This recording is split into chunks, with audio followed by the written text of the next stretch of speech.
sholat, tapi pikiran melayang. Begini jawaban Rasulullah yang menggetarkan hati. Pada suatu majelis Rasulullah, suasana terasa begitu tenang.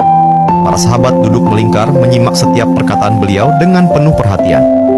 Namun, di antara mereka, ada seorang sahabat yang tampak gelisah.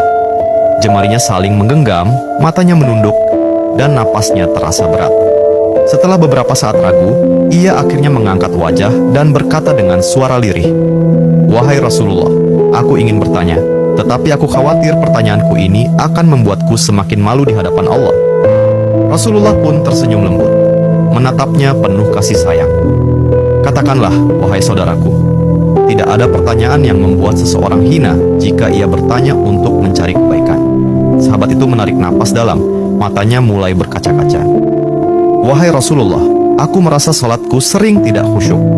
Kadang aku mengingat urusan dunia, kadang pikiranku melayang entah kemana. Aku takut salatku tidak diterima oleh Allah. Apakah dengan salat seperti itu, aku tetap mendapatkan pahala?" Suasana majelis seketika menjadi hening. Para sahabat lainnya ikut menunduk, merasakan kegelisahan yang sama. Mereka tahu betapa beratnya pertanyaan itu. Namun, yang terjadi setelahnya benar-benar di luar dugaan. Rasulullah tidak langsung menjawab.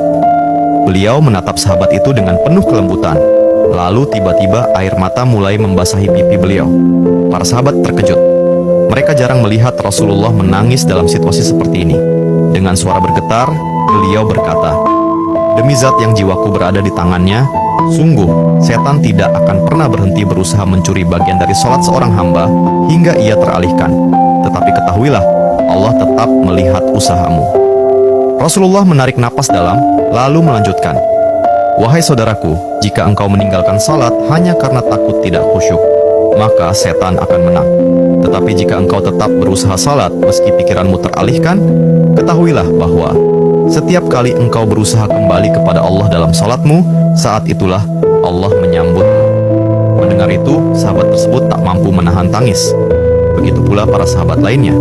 Kemudian Rasulullah melanjutkan dengan penuh kelembutan, "Bayangkan seorang ibu yang melihat anaknya berjalan ke arahnya, tetapi anak itu sering jatuh dan tersandung.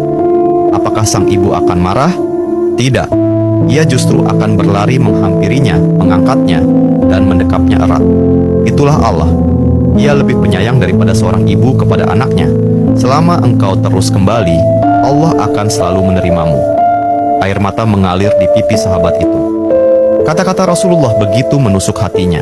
Sejak hari itu, ia tidak lagi putus asa dalam sholatnya. Ia tetap berusaha khusyuk, dan setiap kali pikirannya melayang, ia mengingat nasihat Rasulullah. "Setiap kali engkau berusaha kembali, saat itulah Allah menyambutmu." Jangan pernah berhenti berusaha. Jika kisah ini membuka wawasan kita, yuk berbagi, biar banyak yang tercerahkan. Setiap satu kebaikan dibalas Allah 10 kali kebaikan. Barakallah forever. Amin ya Rabbal Alamin ya Mujibas Sailin.